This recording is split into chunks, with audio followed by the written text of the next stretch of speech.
Salam sepak bola, teman-teman netizen atau warganet yang saya hormati semuanya. Welcome back ke konten terbaru dari channel YouTube Triple B. Dan di konten terbaru hari ini sudah jelas dan pasti saya ingin memberikan analisa dari dua pertandingan English Premier League. Yang pertama antara Liverpool versus Brighton yang berakhir untuk kemenangan Liverpool dengan skor tipis 2-1. Dan yang kedua tentu saja antara Manchester City versus Arsenal yang berakhir dengan hasil imbang 0-0. Dengan hasil akhir ini berarti untuk sementara Liverpool berada di posisi puncak klasmen English Premier League dengan selisih 2 poin dari Arsenal yang berada di peringkat nomor 2 dan selisih 3 poin dari Manchester City yang berada di peringkat nomor 3. Artinya musim ini English Premier League lebih seru teman-teman karena melibatkan 3 tim yang punya peluang yang besar untuk menjadi juara. Saya ada membuat konten preview untuk pertandingan antara Manchester City versus Arsenal kan teman-teman. Dan saya jelaskan bahwa jika Arsenal mau menang, maka mereka harus bermain dengan garis pertahanan yang tinggi, mengurung para pemain City di area pertahanan mereka sendiri, dan tentunya main menyerang dan menciptakan banyak peluang dengan harapan bisa mencetak gol. Dan saya juga memberikan prediksi bahwa persentase untuk pertandingan tersebut adalah 50-50, artinya kemungkinan pertandingan akan berakhir dengan hasil imbang, atau salah satu tim bisa menang tapi dengan skor tipis. Selain itu juga saya mengatakan bahwa kemungkinan pertandingan ini akan menghasilkan banyak gol. Ternyata nggak ada gol sama sekali. Karena saya kira kalaupun imbang ya mungkin 1-1, kalaupun ada salah satu tim yang menang mungkin 1-2 atau 2-1. Tapi di luar dugaan saya, walaupun dua tim ini adalah tim yang produktif, tapi skor akhirnya adalah 0-0. Dan kok bisa Arsenal menahan Manchester City di kandang Manchester City ya teman-teman? Nah, nanti akan saya berikan analisanya. Tapi pertama-tama saya ingin memberikan analisa dari pertandingan yang mainnya lebih dulu kan, Liverpool versus Brighton ya. Memang di atas kertas sudah pastilah ini pertandingan milik Liverpool, tapi kan nggak segampang itu untuk mengalahkan Brighton. Apalagi kita tahu bahwa Brighton adalah tim yang biasa membuat kejutan, apalagi lawan tim-tim papan atas kan. Tapi saya kecewa juga sih dengan pelatih dari Brighton, De Zerbi ya, yang tampaknya meminta para pemainnya itu untuk bertahan saja setelah mereka unggul secara cepat. Karena sebetulnya Brighton adalah tim yang bisa membangun serangan dengan bagus kok. Kenapa mereka bertahan setelah cetak gol cepat? Itulah kesalahan mereka. Kan pernah saya katakan kalau tim-tim seperti Liverpool, Arsenal, dan City gak boleh bertahan. Harus nyerang. Kalau enggak ya mereka punya kekuatan di lini tengah dan juga di lini depan. Dan tentunya itulah yang dilakukan oleh para pemain Liverpool setelah mereka tertinggal. Dan itu golnya juga ya saya pikir karena para pemain Liverpool gak fokus aja di menit-menit awal sih. Atau ya belum panas kan. Ada bola pantulan, kemudian Welbeck bisa mencetak gol. Ini gol yang cepat ya, dan tentu ya sesuatu yang ideal lah bagi Brighton. Tapi saya bingung kenapa terus bertahan. Kenapa gak ada tekanan sih kepada para pemain Liverpool mulai dari lini tengah mereka? Karena lini tengah mereka ini kan kuat dengan adanya McAllister, Szoboszlai, dan juga Endo. Nih udah 3 pemain yang memang udah akan bermain terus nih. Bagus sekali ini 3 pemain bisa menyerang dan bertahan sama baiknya. Dan di depan, Nunes, Diaz, dan juga Salah luar biasa banget ini mainnya ya. Walaupun Nunes gak banyak mendapatkan peluang, Diaz juga gak banyak dan memang sih dia bisa mencetak gol yang saya kira offside tapi ternyata enggak. Dan kemudian Salah, ini di luar dugaan saya sih. Walaupun Salah tidak melakukan kesalahan, tapi dia banyak miss chances. Kalau dari hitungan saya, Salah itu mendapatkan total ya teman-teman ya. 14 peluang untuk mencetak gol, 14 loh. Ini peluang terbanyak yang pernah didapatkan Salah selama dia menjadi pemain Liverpool ya di sebuah pertandingan English Premier League. Gak pernah dia mendapatkan peluang sebanyak ini loh. 14 peluang loh dia dapat. Tapi dia hanya bisa mencetak 1 gol dan memang sih ada 4 peluang yang on target. Selain gol, 3 peluang lainnya itu bisa di-save oleh penjaga gawang Brighton. Nih seharusnya Liverpool sudah pesta gol. Jadi ini tanda-tanda yang mengkhawatirkan juga jika Salah sering miss chances karena banyak banget chances dia dan banyak banget yang melenceng. Tapi sebaliknya Brighton ketika bertahan dan membangun counter, mereka hanya menyibukkan para pemain Liverpool yang berada di sektor save, tapi di tengah itu gak diganggu. Kenapa gak diganggu? Liverpool itu sekarang sudah punya kekuatan di tengah. Mereka punya 2 pemain yang kreatif, McAllister dan juga Szoboszlai. Dan terbukti 2 pemain itu juga terlibat dalam proses gol kedua Liverpool. Jadi ini kesalahan dari para pemain Brighton. Mereka hanya fokus untuk melakukan penekanan dari wing. Karena memang 2 fullback dari Liverpool juga biasa ikut membantu serangan. Tapi inti kekuatan Liverpool itu di tengah.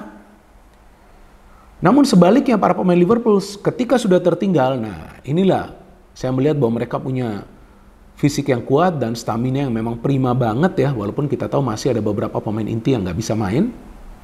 Tapi kekompakan mereka luar biasa dan mereka bermain gegen pressing lah. Inilah konsep permainan dari Jurgen Klopp. Pokoknya tekan terus, jangan berhenti menyerang. Dan ternyata mereka bisa mencetak gol setelah mereka menciptakan banyak peluang itu dari Diaz. Jujur saya kira itu offside, tapi ternyata enggak. Oke lah 1-1. What can Brighton do? Keluar nyerang dong. Ya, kenapa saya sedikit emosi? Ya, masa Liverpool dikasih menang begitu enak sih oleh Brighton. Paling nggak tahan lah Liverpool, jadi biar Arsenal juga nggak ketinggalan jauh gitu. Ah, sayang banget. Mungkin Arsenal yang number 1 ya, seandainya Liverpool ini draw ya. Betul ya, kalau nggak salah ya, dari segi selisih gol ya. Ya betul dong, dari segi selisih gol kan, seharusnya Arsenal yang number 1 kan. Karena Arsenal dapat 1 poin, Liverpool juga dapat 1 poin, tapi Liverpoolnya menang kan. Nah ini yang sangat saya sayangkan. Tapi ya memang si Liverpool layak menang lah. Secara percobaan ya, total percobaan mereka tuh ke gawang dari Brighton tuh 30.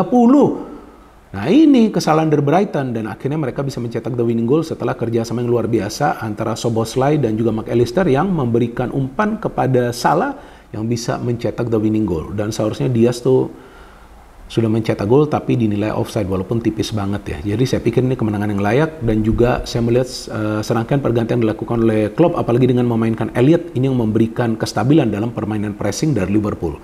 Jadi ya saya pikir nih dalam beberapa pertandingan selanjutnya ya Liverpool harus konsisten seperti ini apalagi nanti kalau nggak salah 2 pertandingan ke depan nanti mereka akan bertandang ke Old Trafford. Nah di situ jika Liverpool bisa menang ya saya pikir kemungkinan ya Liverpool yang akan bisa menjadi juara. So anyway, sekarang saya ingin membahas pertandingan kedua antara City versus Arsenal yang di luar dugaan saya teman-teman. Arsenal bermain bertahan. Dan bukan bertahan biasa-biasa saja, tapi bertahan total. Saya kaget banget loh.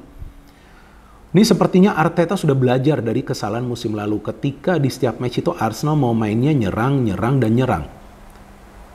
Arteta sepertinya paham kalau menyerang lawan City ya itu bisa menjadi bumerang lah bagi para pemain Arsenal. Maka itu mereka bermain totally defensif dan hanya mengandalkan counter attack. Ini Arsenal yang berbeda yang saya lihat musim ini. Karena yang saya lihat musim ini, sebelum pertandingan lawan City, para pemain Arsenal tuh selalu menyerang, tidak takut mengandalkan skill individu mereka. Tapi di pertandingan semalam, saya melihat Saka saja jarang melakukan pergerakan ofensif.